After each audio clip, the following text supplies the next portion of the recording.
Hello students, कैसे हैं आप सब? बढ़िया चल रहा है सब कुछ? पढ़ाई वढ़ाई वगैरह बढ़िया चल रही है? देखो, एक बहुत बड़ी ब्रेकिंग न्यूज़ है। वैसे ये ब्रेकिंग न्यूज़ नहीं रही। न्यूज़ तो थोड़ी दिन पहले आ गई है। खैर, इंस्टीट्यूट ने अभी तक पब्लिक डोमेन में नहीं लाया था, इसलिए मैं इस पर कोई बात नहीं कर रहा था। सुनाई सुनाई बातों पर बात नहीं की जाती है।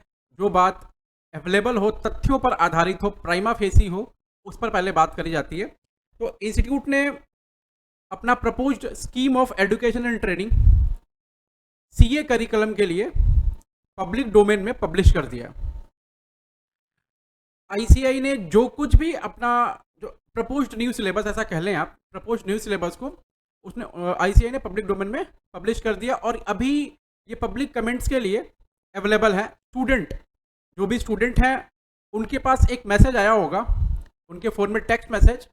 वो टेक्स्ट मैसेज वो देख सकते हैं। उस टेक्स्ट मैसेज में एक लिंक दी होगी, उस लिंक पर जाकर स्टूडेंट अपना कमेंट दे सकते हैं कि भाई अपना विचार दे सकते हैं वहाँ पर।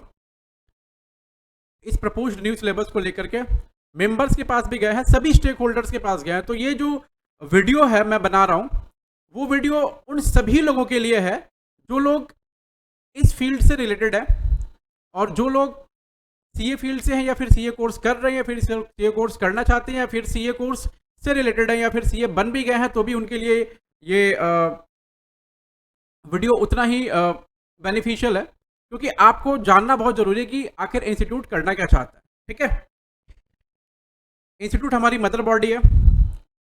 इंस्टीट्यूट ने जो नया सिलेबस प्रपोज किया है, उन सिलेबस के सभी तथ्यों पर हम बात करेंगे,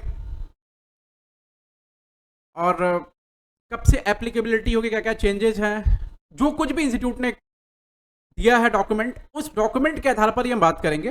कुछ भी हमारा इंक्लूडेड नहीं होगा, हमारे सब विचार इंक्लूडेड होंगे, सजेशंस इंक्लूडेड होंगे। ठीक है, पहली बात ये कि आप सभी लोग इस वीडियो के एकदम एंड तक बने रहेंगे और सभी बातों को ध्यान से सुनेंगे। मैं जो भी बात करूंगा पॉइंट वाइज मैं सारी बातें करूंगा, एकदम एग्जैक्टली पॉइंट वाइज मैं करूंगा, कहीं भी इधर उधर की बात नहीं करूंगा। सारी बातें मैं पॉइंट वाइज करूंगा। तो आइए हम आगे बढ़ते अपने वीडियो की तरफ, और इंस्टीट्यूट ने क्या क्या कैसे कैसे दिया वो बात करते हैं। सबसे पहले सीए फाउंडेशन कोर्स के लिए, कि सीए फाउंडेशन कोर्स के लिए एलिजिबिलिटी क्या रहेगी। अभी इंस्टीट्यूट ने एक बड़ी चीज कही है कि आप क्लास 12 एग्जाम, पहले क्या था कि आप क्लास 10 पास करने के बाद आप रजिस्टर कर सकते थे इंस्टीट्यूट के साथ में, और क्लास 12 एग्जाम पास करने के बाद आप परीक्षा दे सकते थे। तो और साल में 2 बार, मतलब 30 जून और 31 दिसंबर, ये 2 कट ऑफ डेट होते थे जब आपको एडमिशन लेना होता था इंस्टीट्यूट में एग्जाम देने के लिए।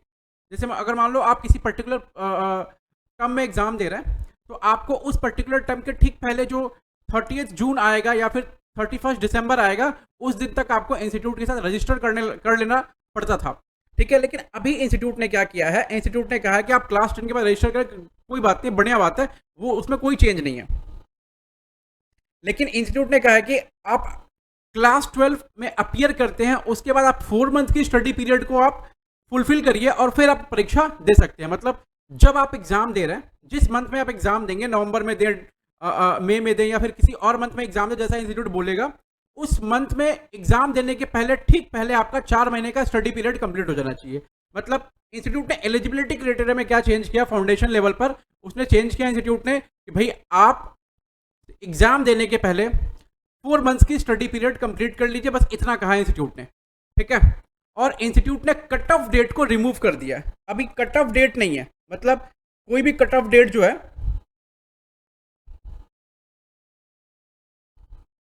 कोई भी कट ऑफ डेट जो है, वो कट ऑफ डेट अवेलेबल नहीं है आपके पास में एग्जाम। अच्छा, और कोई भी कट ऑफ डेट, यानी 1 जुलाई या फिर आप 30 जून बोल लें जिसको कहते हैं, या 31 दिसंबर, वो कट ऑफ डेट अवेलेबल नहीं है। आप कभी भी इनरोल कर सकते हैं और कभी भी परीक्षा दे सकते हैं, लेकिन जिस टाइम परीक्षा देंगे उसके पहले 4 मंथ की स्टडी पीरियड जो है आपकी कंप्लीट होनी चाहिए। तो ये एक बड़ा मेजर चेंज है कि 4 मंथ की स्टडी पीरियड कंप्लीट होनी चाहिए। पहले भी था, अभी भी है, लेकिन 4 मंथ की स्टडी पीरियड कंप्लीट होनी चाहिए। पहले ये था कि भाई आपको एग्जाम पास करने के बाद देने के लिए देना पड़ता था परीक्षा, लेकिन अभी ये नहीं है।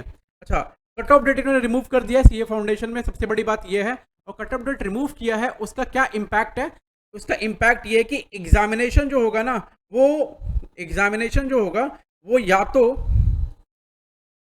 2 बार हो सकता है या फिर 2 बार से अधिक हो सकता है, क्योंकि 2 बार तो परीक्षाएं होती हैं, लेकिन 2 बार से अधिक भी परीक्षाएं हो सकती हैं अगर इंस्टीट्यूट चाहेगा तो एलिजिबिलिटी क्राइटेरिया में ये बड़ा चेंज है इंस्टीट्यूट की तरफ से फाउंडेशन कोर्स में। अच्छा, ये अब फाउंडेशन कोर्स में सब्जेक्ट की बात करते हैं। मैं थोड़ा जल्दी वीडियो खत्म करूंगा क्योंकि मैं चाहता हूं कि आपका भी समय बचे और हमारा भी समय बचे। आप जल्दी से वीडियो देख लें।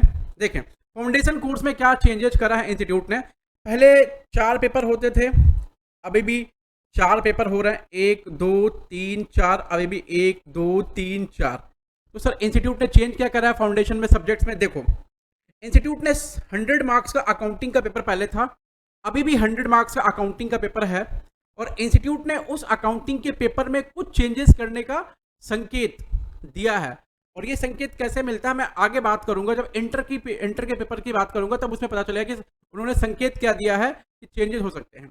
इस अकाउंटिंग के पेपर में कुछ क्वेश्चंस मतलब कुछ टॉपिक्स इंक्लूड हो सकते हैं, some chapters from CA inter exam, मतलब सीए इंटर के सिलेबस, अकाउंटिंग के सिलेबस से कुछ चैप्टर्स यहां पर इंक्लूड हो सकते हैं। ये मेरा इट्स माय सजेशन, ठीक है, ये ऐसा मेरा मानना है कि कुछ चैप्टर हो सकते हैं इंक्लूड हो सकते हैं। इंस्टीट्यूट ने ऐसा थोड़ा थोड़ा हिंट दिया है, ठीक है। उसके बाद मतलब यहाँ इस पेपर में कोई चेंज नहीं है, हाँ थोड़ा सा चेंज रहेगा कि कुछ चैप्टर्स इंक्लूड हो सकते हैं और कोई चेंज खास ऐसा कुछ चेंज नहीं है, मेजर चेंज नहीं है। ये पेपर सब्जेक्टिव होगा कि ऑब्जेक्टिव? सर ये पेपर पूरी तरह सब्जेक्टिव होगा। सब्जेक्टिव मतलब आपको डिस्क्रिप्टिव टाइप पेपर होगा ये। बिजनेस लॉ, पहले हमारा जो सब्जेक्ट था वो था बिजनेस लॉ 60 मार्क्स का, और बिजनेस करस्पॉन्डेंस एंड रिपोर्टिंग था 40 मार्क्स का। तो अभी इंस्टीट्यूट ने क्या किया है, उस 40 मार्क्स को एलिमिनेट कर दिया है पूरी तरह और 100 मार्क्स का बिजनेस लॉ डाल दिया है। अच्छा मैं बताऊं इस चैप्टर में क्या चेंज हो सकता है। चेंज इस चैप्टर में ये मतलब इस सब्जेक्ट में क्या चेंज हो सकता है, इस सब्जेक्ट में ये चेंज है कि इंस्टीट्यूट इंटर में, सीए इंटर में, मैं फिर से कह रहा हूँ, इंस्टीट्यूट सीए इंटर में पूरी तरह से कॉर्पोरेट लॉ पढ़ाने वाला है, मतलब कंपनी लॉ पूरी तरह से पढ़ाने वाला है।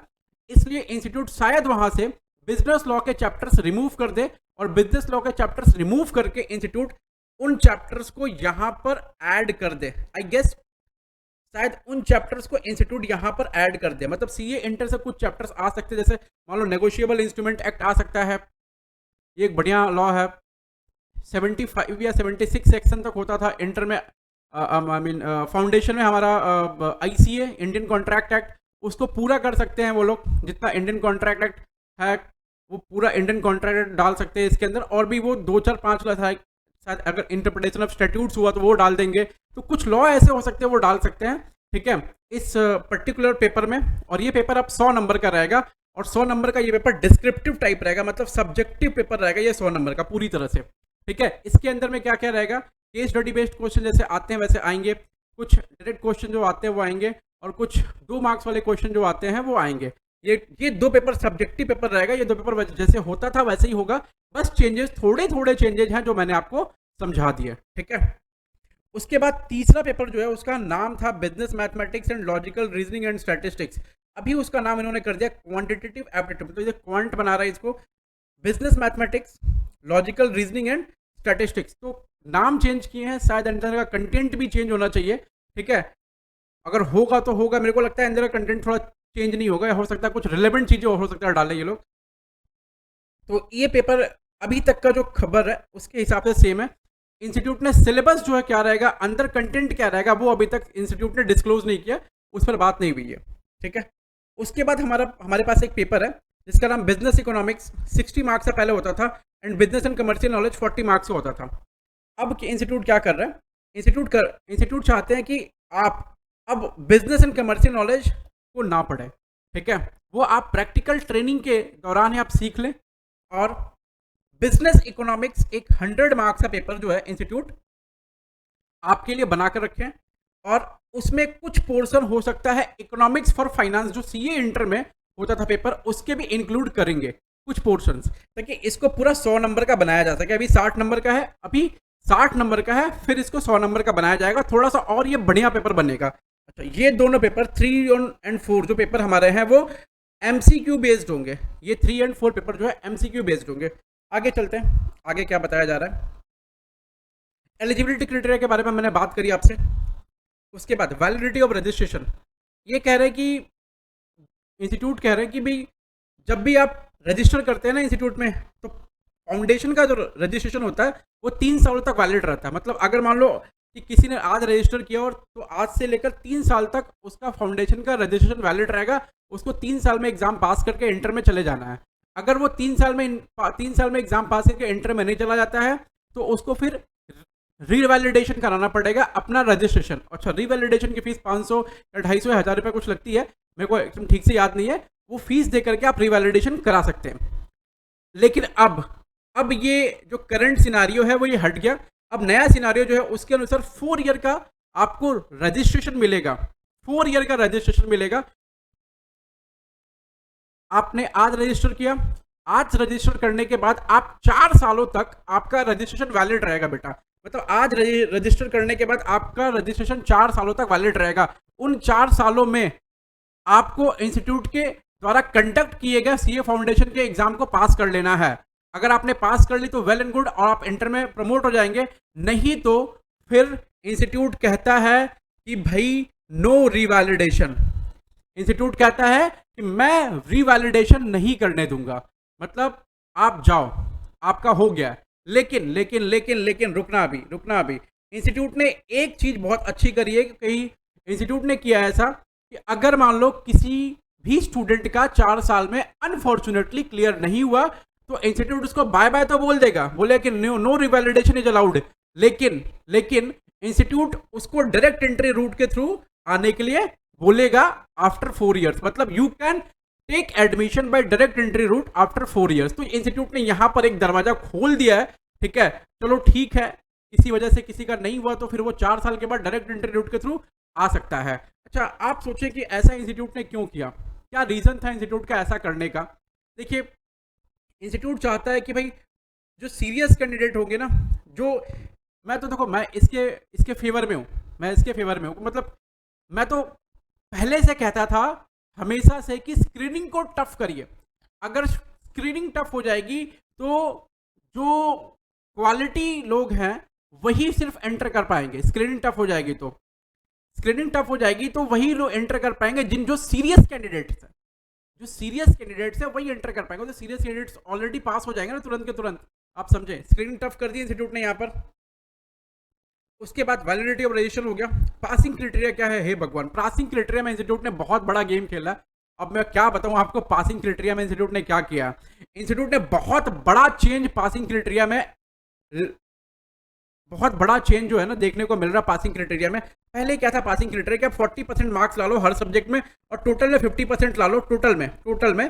ठीक है, फिर आप पास कर जाएंगे सीए फाउंडेशन। ठीक है, और हमारा जो पेपर नंबर 3 और पेपर नंबर 4 मतलब मैथ्स और इकोनॉमिक जो होता था वो हमारा 25% नेगेटिव मार्किंग के साथ होता था। ठीक है, ये होता था, अभी तक ये होता था। लेकिन अब इंस्टीट्यूट बोलता है ये सब कुछ एप्लीकेबल नहीं है। अब जो एप्लीकेबल है वो क्या है कि आप हर पेपर में एटलीस्ट 50% मार्क्स लेकर आओ। इंस्टीट्यूट कह रहा है कि आप हर पेपर में एटलीस्ट 50% मार्क्स लेकर आओ, हर पेपर में, और एग्रीगेट में 50% मार्क्स लेकर आओ। तो वैसे ही बात भाई, हर पेपर में अगर 50% आया तो एग्रीगेट भी 50% आ जाएगा। मतलब 50% हर पेपर में चाहिएगा विथ नेगेटिव मार्किंग। ठीक है, 25% की इन पेपर नंबर 3 एंड 4। तो यहां पर बेसिकली क्या है, 50% आपको लेकर आना है ईच पेपर में। तो ये बहुत बड़ा चेंज है। मतलब हर पेपर में 50 नंबर चाहिए। अभी 40 ला दो, 42 ला दो, 45 ला दो, 48 ला दो से काम नहीं चलेगा। हर पेपर में 50 नंबर लाना होगा। पेपर 1, 2, 3, 4 सब में 50 चाहिएगा। उसके बाद कह रहा है कि 25% का जो नेगेटिव मार्किंग था वो नेगेटिव मार्किंग वो कंटिन्यू चलेगा। तो ये एक बड़ा चेंज है, सबसे बड़ा चेंज मेरे को लगता है कि 50% मार्क्स। स्क्रीनिंग बहुत टफ हो गई है, स्क्रीनिंग लिटरली बहुत टफ हो गई है। 50% मार्क्स पास होने के लिए फाउंडेशन में स्क्रीनिंग टफ हो गई है। ठीक है, आप समझें, तो आपको बहुत मेहनत करके पढ़ना पड़ेगा। थोड़ा सा टफ हो गया है, मैं कह सकता हूँ इस बात को। आ जाए, उसके बाद ऐसा कुछ मेजर चेंज नहीं रहा सीए फाउंडेशन में। चेंज जो था मैंने आपको बताया कि कुछ सब्जेक्ट्स हैं जो वो एलिमिनेट कर दिए गए सब्जेक्ट के पार्ट्स, और उस सब्जेक्ट को कंप्लीट करा गया है। और जो सब्जेक्ट के अंदर के कंटेंट होंगे वो एक्सपेक्टेड कंटेंट क्या होंगे, जो मैंने आपको बताया कि एक्सपेक्टेड कंटेंट ये हो सकते हैं। वो कंटेंट श्योर नहीं, इंस्टीट्यूट ने सिलेबस रिलीज नहीं किया है अभी तक। इंटरमीडिएट के कोर्स में क्या है, इंटरमीडिएट के कोर्स में अभी तक 8 पेपर्स होते थे। Paper number 7 and paper number 8 institute ने एलिमिनेट कर दिया है। Paper number 7 and paper number 8 में जो बी पोर्शन था वो एलिमिनेट कर दिया है। अब इंस्टीट्यूट ने क्या किया है, पेपर नंबर अभी 6 पेपर होंगे, ओनली 6 पेपर, ठीक है, और 6A एंड 6B ये पेपर रहेंगे। 6A फाइनेंशियल मैनेजमेंट 50 मार्क्स का and 6B strategic management 50 marks का। तो it's a very good step, ठीक है, बहुत बढ़िया स्टेप है इंस्टीट्यूट के तरफ से। इस स्टेप का मैं सच में वेलकम करता हूँ कि भाई बहुत बड़ा स्टेप है, आपका स्वागत है इस स्टेप को लेकर के। ऐसा बात है कि देखिए enterprise information system and strategic management ये जो सब्जेक्ट था ना, ये सब्जेक्ट हटा नहीं है कम्प्लीटली। अभी आपको 4 पेपर जो है फाइनल में देने पड़ते हैं, आपको देने पड़ेंगे ऑनलाइन। उनमें कहीं ना कहीं ये कंटेंट रहेगा, ठीक है, क्योंकि इंफॉर्मेशन सिस्टम ऑडिट जो है बहुत बड़ा रोल प्ले करता है, और इंफॉर्मेशन सिस्टम ऑडिट जो है बहुत बड़ा एरिया है जो एक्सप्लोर हो रहा है और वर्ल्ड में चल रहा है। तो इसको हटाएंगे तो नहीं है, लेकिन हाँ इस पर कुछ ना कुछ इंस्टीट्यूट का लुकआउट रहेगा, ठीक है। तो पेपर हमारे 6 हो गए हैं। पहला है एडवांस अकाउंटेंसी। पहले देखो अकाउंटिंग का 2 पेपर होता था, पेपर नंबर 1 पेपर नंबर 5। तो अकाउंटेंसी के दोनों पेपर को मर्ज कर दिया इन्होंने। मर्ज करने के बाद क्या किया, एक पेपर बनाया, और एक पेपर बनने के बाद में क्या आपके मन में यह सवाल है कि भैया जो एक पेपर बन रहा है उस एक पेपर में क्या सिलेबस में कोई चेंज होगा क्या? जी नहीं, सिलेबस में कोई चेंज नहीं होगा। हाँ, ये हो सकता है कि ऐसे बहुत सारे टॉपिक्स होंगे जो फाउंडेशन लेवल में ट्रांसफर किए जाएंगे, जो फाउंडेशन लेवल के लिए रिलेवेंट होंगे। तो हो सकता है यहाँ से बहुत सारे टॉपिक जो ट्रांसफर किया सकते हैं फाउंडेशन लेवल में। बाकी जो टॉपिक रिलेवेंट टॉपिक है वो सारे रिलेवेंट टॉपिक रहेंगे। दोनों पेपर को मर्ज करके 100 नंबर का पेपर बनाया जाएगा और फिर क्वेश्चंस पूछे जाएंगे उसमें। इसमें क्वेश्चन के पेपर पैटर्न में क्या चेंजेज है क्या नहीं है वो सब इंस्टीट्यूट बाद में बताएगा। अच्छा, एक मेजर चेंज है जो है कॉर्पोरेट लॉ का पेपर नंबर 2 में। पहले कॉर्पोरेट एंड अदर लॉ होते थे, अदर लॉ के अंदर कुछ जो बिजनेस लॉ होते थे वो पढ़ाए जाते थे। अभी क्या है वो पूरी तरह कंपनी लॉ पढ़ाएंगे, मतलब पूरी तरह कॉर्पोरेट लॉ पढ़ाएंगे, और इसमें कोई भी बिजनेस लॉ नहीं होगा, पूरी तरह कॉर्पोरेट लॉ पढ़ाया जाएगा। बिजनेस लॉ को सिर्फ फाउंडेशन में ही पढ़ा देंगे, इंटर में नहीं पढ़ाएंगे, ठीक है। तो ये एक बड़ा चेंज है, और ये खैर इट्स अ गुड स्टेप, बड़ा स्टेप है। देखो बेसिकली क्या रहता है कि आप जब सारा लॉ यहीं पढ़ लेंगे तो फिर फाइनल में कुछ नहीं पढ़ेंगे, समझिए। इसलिए फाइनल से एक पेपर लॉ का हटा दिया गया, ठीक है। तो वही बात करेंगे जब फाइनल में पहुंचेंगे तब। बाकी सब कुछ सेम है जैसा पहले था, कॉस्ट, ऑडिट, टैक्स, ये सब कुछ सेम है। अकाउंट्स का 1 पेपर हो जाएगा, रिडक्शन नहीं होगा, सिलेबस से बताया मैंने। कुछ फाउंडेशन में चला जाएगा, कुछ पोर्शन हो सकता है, कुछ पोर्शन चला जाए, ज़्यादा नहीं जाएगा, कुछ पोर्शन चला जाए, ठीक है। असेसमेंट कैसे होगा, मतलब जो रिजल्ट्स होंगे ना वो कैसे चेक होंगे, किस बेसिस पे चेक होंगे। देखिए पहले तो क्लोज्ड बुक पेपर होते थे, अभी भी क्लोज्ड बुक पेपर होंगे, मतलब आपको किताब लेकर नहीं जाना, जैसे घर से पढ़ के जाते हैं वैसे पढ़ के जाकर एग्जाम देना है। लेकिन एक बड़ा चेंज है, मेजर चेंज है। सबसे पहले कुछ सेलेक्टेड पेपर्स में एमसीक्यू होते थे, तो अब ये एप्लीकेबल नहीं है। कुछ सेलेक्टेड पेपर्स में एमसीक्यू होते थे, अभी क्या कर रही है, सारे के सारे पेपर्स में एमसीक्यू डाल दिए। सभी पेपर्स में एमसीक्यू रहेगा, और 30% जो है वो एमसीक्यू रहेगा। 30% एमसीक्यू हर पेपर में with negative marking, 30% MCQ with negative marking. तो भैया आप समझ लो इंटर के पेपर में जहां इतना लोड होता है, जहां इतना प्रेशर होता है इंटर के पेपर में, ठीक है, 6 पेपर आपको पढ़ने और हर पेपर में एमसीक्यूज रहेंगे विथ 30% नेगेटिव मार्किंग। ये थोड़ा सा शॉकिंग है। 30% नेगेटिव मार्किंग, 30% नेगेटिव मार्किंग जो 25% है, लेकिन 30% जो है वो एमसीक्यू रहेगा। 30% एमसीक्यू रहेगा विथ 25% नेगेटिव मार्किंग, देखो तो 30% जो एमसीक्यू रहेगा वो केस सिनेरियो या फिर स्टडी बेस्ड रहेगा।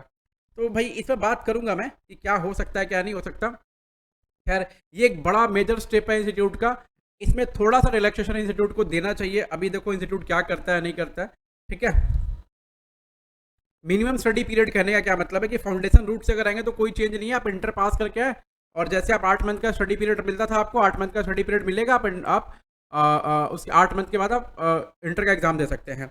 अगर आप डायरेक्ट रूट से आ रहे हो तो इसमें एक बड़ा चेंज है। इसमें एक बड़ा चेंज क्या है, डायरेक्ट रूट से आ रहे हैं तो 8 मंथ का स्टडी पीरियड तो आपको मिलेगा। उसके अलावा आर्टिकलशिप रिक्वायरमेंट को जो है इंस्टीट्यूट ने एलिमिनेट करे, तो नो आर्टिकलशिप रिक्वायरमेंट, मतलब अब आर्टिकलशिप रिक्वायरमेंट नहीं है। पहले होता था कि 9 मंथ्स का आर्टिकलशिप करिए फिर आपको एग्जाम देने को मिलता था, तो ये बहुत बड़ा एक इशू रहता था स्टूडेंट के साथ में, क्योंकि देखो अभी जो एम्प्लॉयर है वो भी 9 मंथ्स के लिए क्या रखेंगे, 9 मंथ्स के लिए रखेंगे फिर छुट्टी देना पड़ता था, तो थोड़ा सा इधर भी इशू चलता था कि भाई 9 मंथ्स के बाद फिर छुट्टी देना है, तो एम्प्लॉयर पॉइंट ऑफ व्यू से देखेंगे तो फिर थोड़ा उनको भी तकलीफ है, इधर स्टूडेंट को है कि भाई 9 मंथ्स का पीरियड मेरे को आर्टिकलशिप सर्व करना पड़ेगा, उसका मैं एग्जाम दे पाऊंगा, पढ़ाई बीच में हैम्पर होती थी, तो ये सब एक जो चीज़ था इंस्टीट्यूट ने इसको नोटिस करा और it's a very good step from the institute. तो मैं एक बार इंस्टीट्यूट का इस स्टेप के लिए बहुत बहुत बहुत बहुत धन्यवाद देता हूँ इंस्टीट्यूट को, और आई एम वेरी हैप्पी कि भाई इंस्टीट्यूट ने ये चीज़ लेकर एक इम्पॉर्टेंट स्टेप जो है इंस्टीट्यूट ने लिया। तो आर्टिकल सी पीरियड को हटा दिया गया। उसके बाद इंस्टीट्यूट ने जो डायरेक्ट एंट्री रूट से जो क्राइटेरिया है एंटर करने की सीए इंटरमीडिएट कोर्स में, उसको रखा है एकदम सेम। जैसे सीए में एंटर करने के लिए अगर अंडर ग्रेजुएट या पोस्ट ग्रेजुएट है, यूजी पीजी है, कॉमर्स का आप कॉमर्स के यूजी पीजी है, कॉमर्स के यूजी पीजी है, तो आपको 55% मिनिमम मार्क्स स्कोर होने चाहिए आपके यूजी पीजी लेवल में, ठीक है। अदर्स वाले हैं, मतलब अगर कॉमर्स वाले नहीं है तो आप 60% मार्क्स आपको चाहिए, फाइन आर्ट्स वालों के लिए शायद नहीं होता मेरे ख्याल से, ठीक है। उसके बाद एक और बड़ा अच्छा चीज है कि सीएमए इंटर सीएस एग्जीक्यूटिव अगर आपने पास कर लिया तो you can directly allowed to enter in the CA inter examination, मतलब आपको सीए इंटर की कोर्स के लेवल में आपको एडमिशन डायरेक्टली मिल जाएगा अगर आपने सीएमए इंटर और सीएस एग्जीक्यूटिव का इंटर लेवल पास कर लिया, मतलब सीएमए इंटर और सीएस एग्जीक्यूटिव पास कर लिया है तो आपको जैसे दो बातें हो गई। पहली बात तो यह कि एक बार डायरेक्ट एंट्री रूट से आर्टिकलशिप का रिलैक्सेशन है कि कोई भी आर्टिकलशिप पीरियड आपको सर्व नहीं करना पड़ेगा, आप डायरेक्ट एंट्री रूट से 8 मंथ की स्टडी पीरियड लीजिए और आप परीक्षा दीजिए। सीएमए इंटर सीएस एग्जीक्यूटिव के स्टूडेंट जो हैं वो डायरेक्ट एंट्री रूट से जा सकते हैं और डायरेक्टली एडमिशन ले सकते हैं।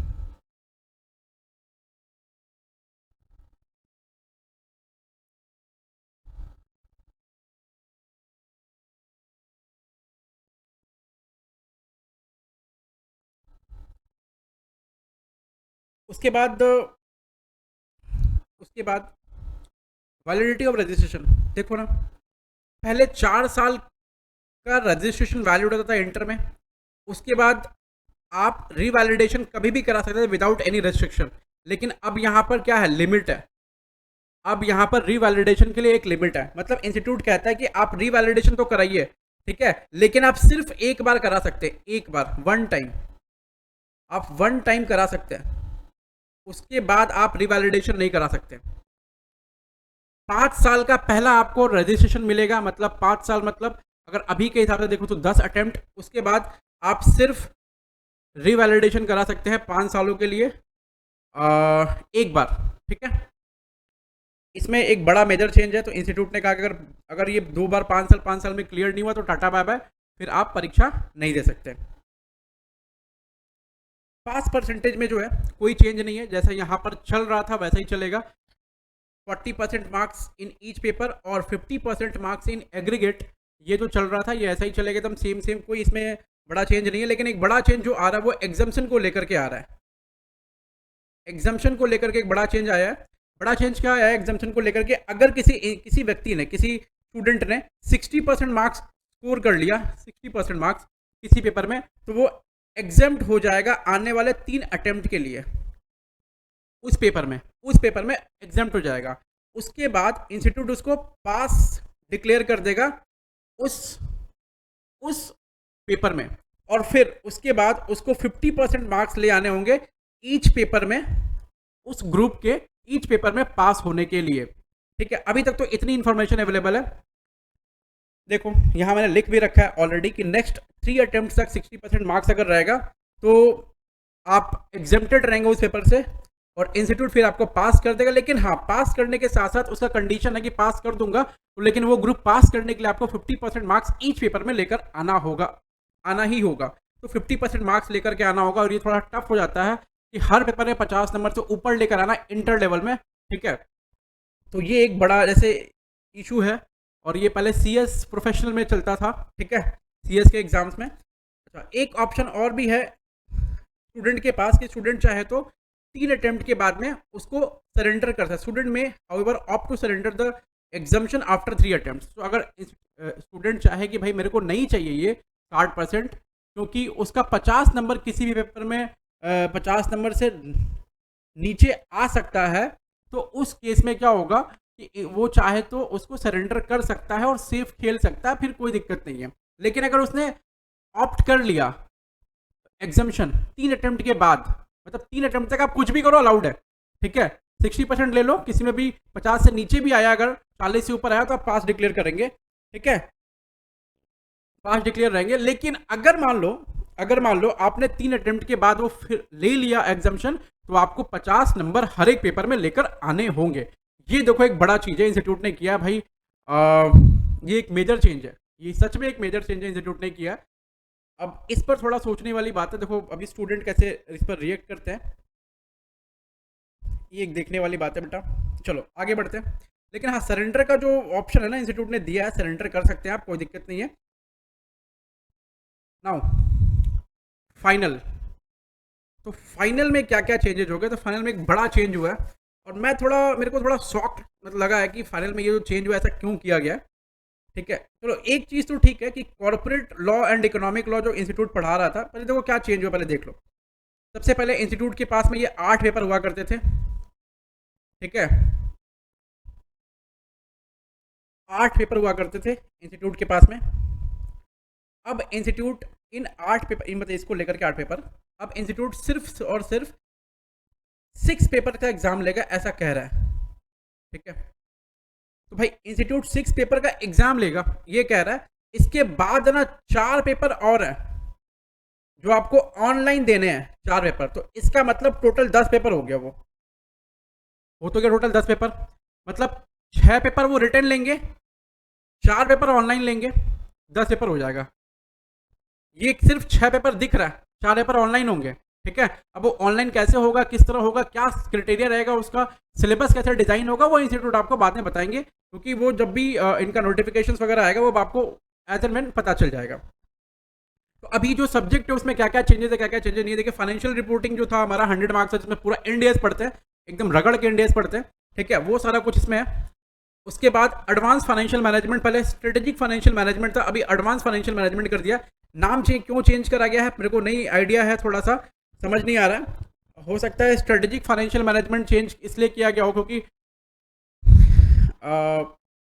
स्ट्रेटेजिक पॉइंट ऑफ व्यू से इसमें कुछ काम नहीं होता, हो सकता है ये बात। अब एडवांस फाइनेंशियल मैनेजमेंट चेंज किया था, कंटेंट क्या रहेगा ये मेरे को नहीं पता, कंटेंट अभी तक इंस्टीट्यूट ने दिया नहीं है, कंटेंट क्या रहेगा लिटरली नहीं पता। लेकिन हाँ ये कह सकता हूँ कि एसएफएम जैसा था एकदम सेम, एएफएम भी वैसा ही होगा, एडवांस फाइनेंशियल मैनेजमेंट, एडीएफएम बोल लो आप या एएफएम बोल लो, वो एकदम सेम रहेगा, ठीक है, क्योंकि यहाँ पर जो पढ़ाना है फाइनल लेवल में वही पढ़ाएंगे ना भाई, एग्जैक्टली, और कोई थोड़ा और कोई चीज़ थोड़ी पढ़ा सकते हैं, ठीक है।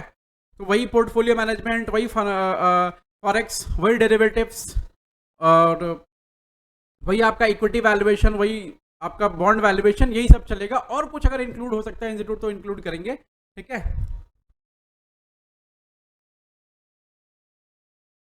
चलिए, तो ये भाई आपका पेपर नंबर 2 रह गया। Paper number 3 advanced auditing and professional ethics, जो हमारा ऑडिट का पेपर था वो सेम एकदम एग्जैक्टली वैसे ही है, डायरेक्ट टैक्स और इनडायरेक्ट टैक्स पेपर एकदम सेम वैसे ही है। लेकिन इंस्टीट्यूट ने एक मेजर चेंज किया है, और इस चेंज को लेकर मैं थोड़ा सा चिंतित हूँ। मैं बताऊंगा क्या मेरी मतलब मैं क्यों चिंतित हूँ इसको लेकर के, या फिर क्या कंसर्न है पता नहीं। और जो फैकल्टीज़ हैं, जो टीचर हैं, वो क्या बोले इसको लेकर के मेरे को थोड़ा सा आइडिया नहीं है। लेकिन सभी फैकल्टी से मेरा अनुरोध है कि जब भी, सभी फैकल्टी से एकदम हाथ जोड़कर अनुरोध है सभी मेरे गुरुओं से, कि भाई जब भी आप सजेशन भेजें तो एक बार सजेशन में ये बात जरूर डालें, ठीक है। अब इंस्टीट्यूट जो हमारा पहली बात तो इंस्टीट्यूट जो अभी तक परीक्षा ले रहा है, इंस्टीट्यूट 2 ग्रुप का परीक्षा लेता है, ग्रुप 1 और ग्रुप 2। तो अभी जो एग्जाम होगा वो ग्रुप 1 और ग्रुप 2 होगा कि नहीं होगा पता नहीं, कैसे होगा पता नहीं, ठीक है। लेकिन अगर मान लीजिए ग्रुप 1 और ग्रुप 2 के हिसाब से एग्जाम हुआ, अगर मान लो इफ ग्रुप अगर वर देयर, मतलब ग्रुप्स रहेगा कि नहीं रहेगा, ग्रुप 1 ग्रुप 2 रहेगा कि नहीं रहेगा। अगर ग्रुप 1 ग्रुप 2 रहा, ऐसा करके रहा, तो इंस्टीट्यूट के पास अगर देखो जैसे ग्रुप 1 रहा तो जैसे अभी तक तो चलता आ रहा है, ग्रुप 1 में ये 3 पेपर और ग्रुप 2 में ये 3 पेपर, ठीक है। ये ग्रुप 1 हो जाएंगे उस हिसाब से अभी करंट के हिसाब से, और ये ग्रुप 2 हो जाएगा, ऐसा ऐसा चलेगा, ठीक है। अगर होगा तो इफ हुआ तो ग्रुप्स रखे तो, या फिर कैसे रखेंगे पता नहीं। तो भाई जो कंसर्न है वो क्या है, वो समझिए आप कंसर्न क्या है। कंसर्न सबसे बड़ी बात है ना बेटा, कंसर्न ये है कि बच्चों कंसर्न ये है कि जो हमारा पेपर इन्होंने इलेक्टिव हटा दिया है, इलेक्टिव पेपर हटा दिया। इलेक्टिव पेपर में एक पेपर था मल्टी डिसिप्लिनरी केस स्टडी, उस मल्टी डिसिप्लिनरी केस स्टडी को ही रखा है, सारे इलेक्टिव पेपर को इन्होंने एलिमिनेट कर दिया है। तो अब इस मल्टी डिसिप्लिनरी केस स्टडी में ये क्या इसमें मेजर चेंज है भाई, आप कंसर्न की क्या बात है, अब सुनो वो कंसर्न की क्या बात है। देखो ये जो मल्टी डिसिप्लिनरी केस स्टडी है ना, ये इसको मैं गॉड पेपर बोलता हूँ, ठीक है, और मेरा एक स्टूडेंट भी उसको गॉड पेपर बोलता है। तो ये सच में गॉड पेपर है। इसमें क्या रहेगा, देखो ये बोल रहे हैं कि सिर्फ एक पेपर रखूंगा जो इंटीग्रेटेड बिजनेस सोल्यूशन, मतलब multi disciplinary case study with strategic management. तो ठीक है, बहुत बढ़िया चीज है, स्ट्रेटेजिक मैनेजमेंट को इसमें इन्होंने इंक्लूड किया। और स्ट्रेटेजिक मैनेजमेंट बिजनेस करना आना चाहिए, इसके लिए बिजनेस करने के लिए स्ट्रेटेजिक मैनेजमेंट का बहुत बड़ा इंपैक्ट होता है किसी कोर्स में। ये बहुत बड़ी चीज है स्ट्रेटेजिक मैनेजमेंट, इसका हिंदी में नाम है व्यूह रचनात्मक प्रबंध। तो ये बहुत बड़ी चीज है और इसमें बहुत बहुत अच्छी अच्छी चीजें हम लोग सीखते हैं। ये बहुत अच्छी चीज है इंस्टीट्यूट की, उसको वो इंटर में भी रखा और यहाँ भी वो रख रहे हैं, ठीक है, तो बहुत बढ़िया बात है।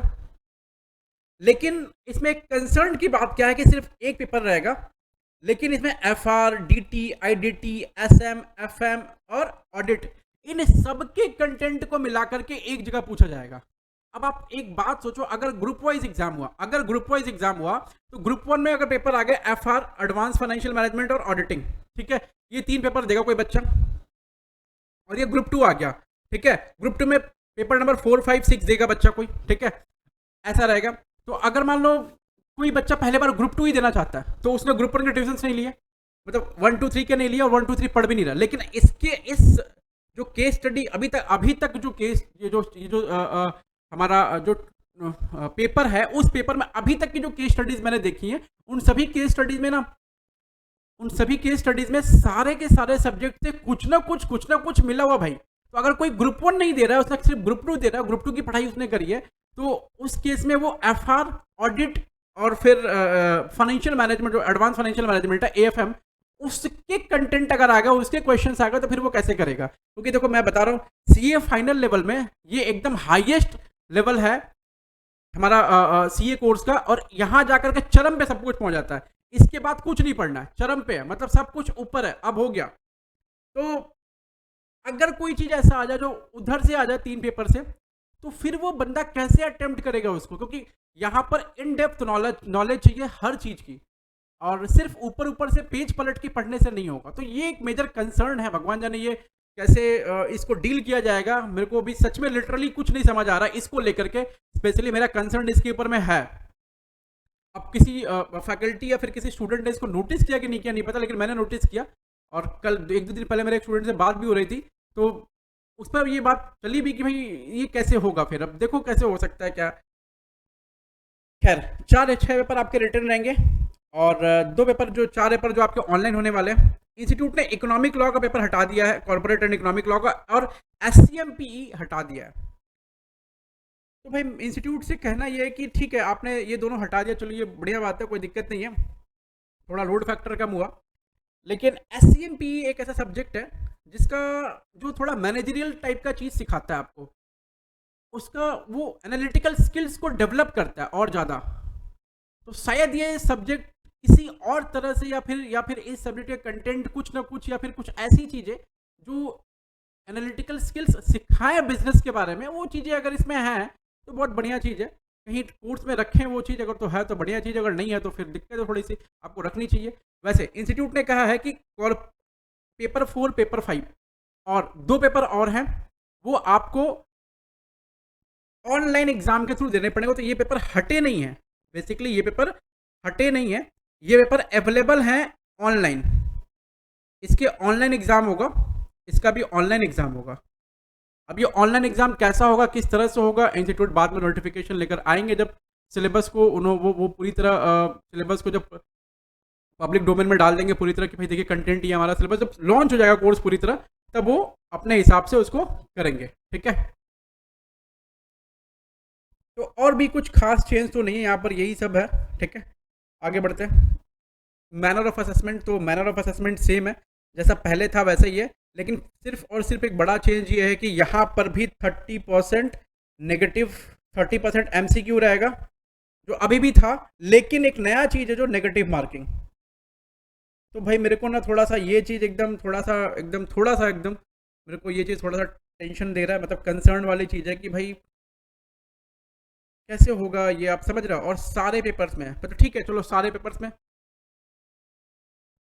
आप सारे पेपर्स में एमसीक्यू दे रहे हैं, बहुत बढ़िया बात है। Case study based, case scenario based, ठीक है, सिनेरियो बेस्ड एमसीक्यू दे रहे हैं, बहुत बढ़िया बात है। फैक्ट बेस्ड एमसीक्यू दे रहे हैं, बहुत बढ़िया बात है। सब कुछ अच्छी बात लगी मेरे को। एमसीक्यू दीजिए, उससे क्या होता है, एनालिटिकल स्किल बढ़ता है, इन डेप्थ नॉलेज होता है, और बच्चा और जम के पढ़ता है कोर्स को, ठीक है। ये इट्स अ गुड स्टेप। लेकिन जो ये 25% नेगेटिव मार्किंग है, थोड़ा मेरा इस पर कंसर्न है, क्योंकि एक तो सीए फाइनल लेवल है, और सीए फाइनल लेवल में बहुत ज़्यादा मतलब ह्यूज प्रेशर होता है बच्चे पर। और वहाँ अगर उसको ये डर रहे कि इस 30% जो 30 नंबर उसके अंदर कोई नेगेटिव मार्किंग हो गई, मतलब कोई गलत हो गया क्वेश्चन, तो मेरे 1 नंबर 2 नंबर एक्स्ट्रा कट जाएंगे, तो बहुत बड़ी दिक्कत वाली चीज़ है। वो एक स्टूडेंट ऑलरेडी प्रेशर में है, फिर और प्रेशर में रहेगा। यहाँ थोड़ा रिलैक्सेशन इंस्टीट्यूट को देना चाहिए। एंड आई विश कि मेरे सभी फैकल्टी मेंबर, ठीक है, जो भी मेरे गुरु हैं सीए वाले बच्चों को पढ़ाते हैं, सभी फैकल्टी मेंबर से मैं कहता हूँ, अनुरोध करूंगा कि आप सभी अपना अपना जब भी सजेशन दें इंस्टीट्यूट को, तो यहाँ पर रिलैक्सेशन की बात जरूर करें। और सभी स्टूडेंट से मेरा अनुरोध रहेगा कि यहाँ पर रिलैक्सेशन की बात जरूर करें। इंटर और फाइनल में आप रिलैक्सेशन की बात जरूर करें, क्योंकि बहुत ज़्यादा जरूरी है रिलैक्सेशन, क्योंकि यहाँ कोर्स बहुत टफ हो जाएगा। फिर आप समझिए कि बहुत, क्योंकि देखो पासिंग परसेंटेज तो अपर लिमिट सेट रहेगी ना, फिर नीचे में फिर अभी समझो कि अपर लिमिट सेट है, लेकिन आप कोर्स के अंदर में जो है इतना टफ बना दे रहे हो, परीक्षा को लेने का तरीका बहुत टफ बना दे रहा है, फिर वो कैसे होगा, फिर थोड़ा दिक्कत हो जाएगी। आप सब कुछ ठीक है, लेकिन नेगेटिव मार्किंग भी रखिए, लेकिन थोड़ा रिलैक्सेशन रखिए नेगेटिव मार्किंग में। और मैं सजेशन दूंगा एंड में कि नेगेटिव मार्किंग में कहाँ रिलैक्सेशन की जरूरत मेरे के हिसाब से, मेरे को जो लगती है वो मैं बताऊंगा आपको, ठीक है। चलें आगे, eligibility to appear in CA final exam. तो वो जैसा पहले था वैसे ये थोड़ा बहुत चेंज है। इंटरमीडिएट के दोनों ग्रुप पास करने पड़ेंगे, यस पास करने पड़ेंगे। और वो जो हमारा आईटीटी ओटीटी ट्रेनिंग टाइप का होता था, वो अभी भी होने के बाद ही परीक्षा आप दे पाएंगे। और आपको 4 सेल्फ पेस्ड मॉड्यूल, जो मैंने कहा था आपको, पास करना होगा 4 पेपर ऑनलाइन। इसके बाद आप सीए फाइनल एग्जाम में अपीयर कर पाएंगे। अच्छा, पहले क्या था कि 2.5 साल का जो प्रैक्टिकल ट्रेनिंग था वो कंप्लीट करना पड़ता था। अभी वो प्रैक्टिकल ट्रेनिंग जो है ना, उसको लेकर के थोड़ा कुछ इन्होंने रिलैक्सेशन दिया है, आगे उसकी बात करेंगे। पासिंग परसेंटेज में कोई चेंज नहीं है, जैसा था वैसे चल रहा है कि 40% मार्क्स आप स्कोर करिए और 50% मार्क्स आप टोटल में स्कोर करिए, और 40% मार्क्स जो है ईच सब्जेक्ट में स्कोर करिए, ठीक है। और यहाँ जो एग्जाम्शन वाली बात है, जो मैंने इंटर में की थी, जो एग्जाम्शन वाली बात मैंने इंटर में की थी, वही एग्जाम्शन वाली बात जो है फाइनल में भी एप्लीकेबल है दोस्तों। फाइनल में भी एप्लीकेबल है वही इंटर वाली बात, जो मैंने इंटर वाली एग्जाम्शन की बात की थी, वही वाला फाइनल में भी एप्लीकेबल है। तो एग्जाम्शन का जो क्राइटेरिया हो गया इनका, फाइनल इंटर का सेम है, final plus inter, final plus inter. ये एग्जाम्शन का क्राइटेरिया जो है इनका एकदम सेम है, जो मैंने इंटर में बात करी वही बात यहाँ पर भी एप्लीकेबल है। अच्छा, तो कुछ और भी है, जैसे आप अगर कमेंसमेंट ऑफ प्रैक्टिकल ट्रेनिंग, इसमें एक बढ़िया चीज़ है कि आप बोथ ग्रुप पास कर लेंगे इंटर का, तो ही जाकर आपकी प्रैक्टिकल ट्रेनिंग स्टार्ट होगी। तो इट्स अ गुड स्टेप, और ये स्टेप एकदम वेलकम है। इससे क्या रहता है, स्टूडेंट को तकलीफ नहीं होती। अच्छा, उसके बाद एक बड़ी चीज़ है, पहले क्या था कि अभी आर्टिकलशिप जो पीरियड है ना,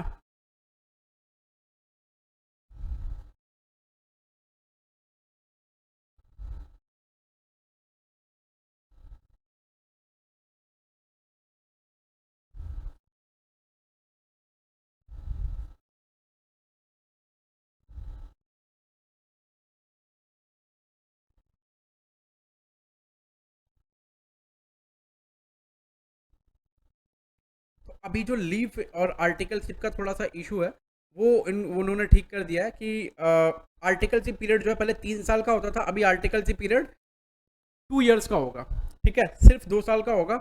और पहले लीव जो आर्टिकलशिप पीरियड के लिए पीरियड में मिलती थी 1/7 ऑफ टोटल प्रैक्टिकल ट्रेनिंग, अभी वो हटा दिया इन्होंने, बोला कि हर साल 12 दिन का लीव मिलेगा। उसके बाद आप 2 साल के बाद 6 महीने के अंदर आप परीक्षा दे सकते हैं। तो ये एक बड़ा स्टेप है इनका, और ये भी वेलकम स्टेप है, इट्स अ गुड स्टेप। ये गुड स्टेप है एक, ठीक है, बहुत बढ़िया बात है कि 12 दिन का लीव देंगे, क्योंकि कंटिन्यूअस आर्टिकलशिप ट्रेनिंग चलती रहेगी, कोई लीव वगैरह का कोई इशू नहीं चलेगा स्टूडेंट का। और 2 साल कंटिन्यूअस ट्रेनिंग करने के बाद में स्टूडेंट फिर अपीयर कर सकता है एग्जाम में, वो 6 महीना लास्ट 6 मंथ में, ठीक है। अच्छा, अब बात हो गई कि भाई कोर्स तो हमने बात कर ली कि पूरी तरह जो सिलेबस होगा वो क्या होगा, किस तरह होगा, ये हमने कोर्स कंटेंट में बात कर लिया। देखो और एक दो चीज़ें हैं कि आर्टिकलशिप का फीस को बढ़ा दिया गया, 100% तक कर दिया गया। तो आर्टिकलशिप जो पैसे मिलते थे उसको 100% तक कर दिया गया, वो स्लैब है, उसके बारे में भी बात होगी।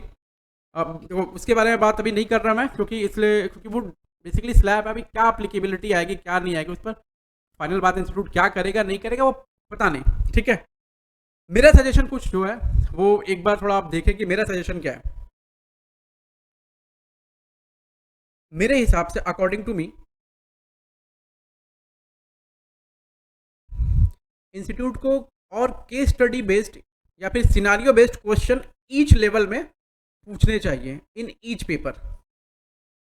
इससे एक बड़ा इम्पैक्ट क्या होगा पता है कि जो स्टडी का क्वालिटी होगा ना वो इंक्रीज हो जाएगा, स्टडी क्वालिटी इंक्रीज होगा। क्योंकि अब अगर सिनेरियो वर्ल्ड में सभी जगह जितने भी इंटरनेशनल एग्जाम होते हैं सब जगह सिनेरियो बेस्ड क्वेश्चन और केस स्टडी बेस्ड क्वेश्चन आते हैं, तो इससे जो इम्पैक्ट है स्टूडेंट के ऊपर में क्वालिटी ऑफ स्टडी वो इंक्रीज हो जाएगा।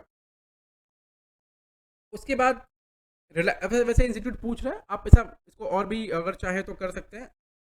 रिलैक्सेशन उनको देना चाहिए, नेगेटिव मार्किंग के लिए रिलैक्सेशन देना चाहिए at inter level and specially at final level. तो मेरा कहना है कि भाई आप थोड़ा रिलैक्सेशन दीजिए फाइनल लेवल पे और इंटर लेवल पे, दोनों लेवल पे थोड़ा रिलैक्सेशन दीजिए।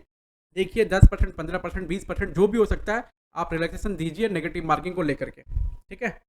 नेगेटिव मार्किंग अगर पूछ रहे हैं आप, ठीक है, मतलब if negative marking on MCQ is continued, मतलब वो 25% मार्क्स का नेगेटिव मार्किंग कंटिन्यू हो रहा है, तो उस केस में आपने क्या करना ठीक रहेगा पता है। उस केस में आप सिर्फ फैक्ट बेस्ड क्वेश्चन पूछिए, फैक्ट बेस्ड अगर 30%, मतलब आप देखिए दो तरह का काम करिए।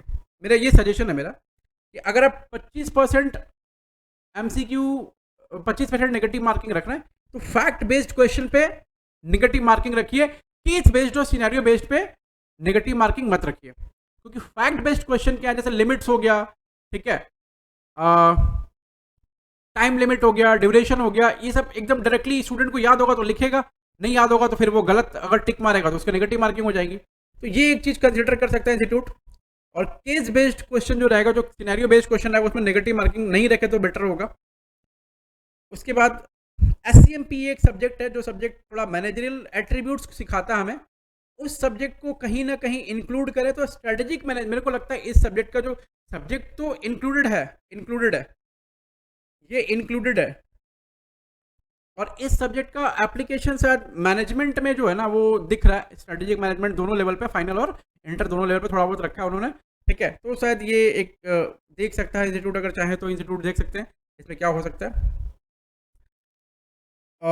ये जो कोर्स है उसकी एप्लीकेबिलिटी कब से होगी, तो भाई आज के डेट से आप समझ लो 1 से 1.5 साल ले लो, स्टडी मैट बनेगा, सब कुछ, सब जितना भी काम हो सकता है एक पर्टिकुलर कोर्स को लेकर के, वो सभी काम होने में तकरीबन 1.5 साल लगेगा, साल भर से 1.5 साल, ठीक है। उसके बाद मतलब मैं कहूँ तो फिर नवंबर 23 के बाद ही ये कोर्स आएगा, मतलब नवंबर 23 या उसके बाद ही ये कोर्स आएगा अगर आ रहा है तो। उससे पहले तो चांसेस थोड़े कम लग रहे हैं, लेकिन कुछ भी हो सकता है, इंस्टीट्यूट अगर जल्दी भी लॉन्च कर सकता है, लेकिन 2023 में नवंबर के आसपास ये लॉन्च हो सकता है। एग्जिस्टिंग या करंट स्टूडेंट जो है वो क्या करेंगे, सुनिए। जो फाउंडेशन के स्टूडेंट है, जो इंटर के स्टूडेंट है, वो अपनी पढ़ाई को जारी रखेंगे, कंटिन्यू देयर स्टडीज, और जैसे पढ़ाई कर रहे हैं वैसे पढ़ाई को जारी रखिए। कुछ भी चीज़ चेंज करने की ज़रूरत नहीं है, कहीं भी कुछ सोचने का जरूरत नहीं है, जो जैसे आपका चल रहा है वैसे जारी रखिए। फाइनल के जो स्टूडेंट होंगे उनके लिए एक बड़ा स्ट्रैटेजिक डिसीजन होगा, क्योंकि वो कब ट्यूशन्स लें, कब कोर्स चेंज होगा, क्या होगा, इसको लेकर थोड़ा एक बार मंथन करना पड़ेगा और फिर एक सही डिसीजन लेना पड़ेगा। ठीक है, तो इसके लिए वेट करें, मैं हो सकता है कोई और वीडियो डालूं, ठीक है, उस पर अपने बात करेंगे इसके ऊपर में। तो बच्चा ये था, this was all about proposed scheme of education and training by the institute of chartered accountants of India. ये प्रपोज्ड न्यू सिलेबस है। ये न्यू सिलेबस को जो इंस्टीट्यूट ने प्रपोज किया पब्लिक कमेंट के लिए अवेलेबल है। जो स्टेक होल्डर्स हैं, जो इंटरेस्टेड पार्टीज हैं इंस्टीट्यूट के लिए, वो जाकर अपना जो विचार है वहाँ दें। विचार देने के बाद ये पता चलेगा कि भाई इंस्टीट्यूट को कि किस किस तरह का जो सजेशन है वो आ रहा है, फिर इंस्टीट्यूट फिल्टर करके उसके ऊपर विचार करेगा, फिर इंस्टीट्यूट फाइनली सिलेबस को लॉन्च करेगा। ठीक है, तो आज के लिए बस इतना ही, शुक्रिया। फिर मिलते हैं आपसे किसी और इम्पोर्टेंट वीडियो के साथ में। और हमारा जो चैनल है YK त्रिपाठी क्लासेस का, प्लीज़ उसको अपने दोस्तों के साथ शेयर करें, सब्सक्राइब करें उसको, और जितना शेयर करेंगे उतना आगे बढ़ेगा। Sharing is caring. पढ़ेगा इंडिया तभी तो बढ़ेगा इंडिया। ठीक है, और फिर मिलते हैं। चलिए, गुड नाइट।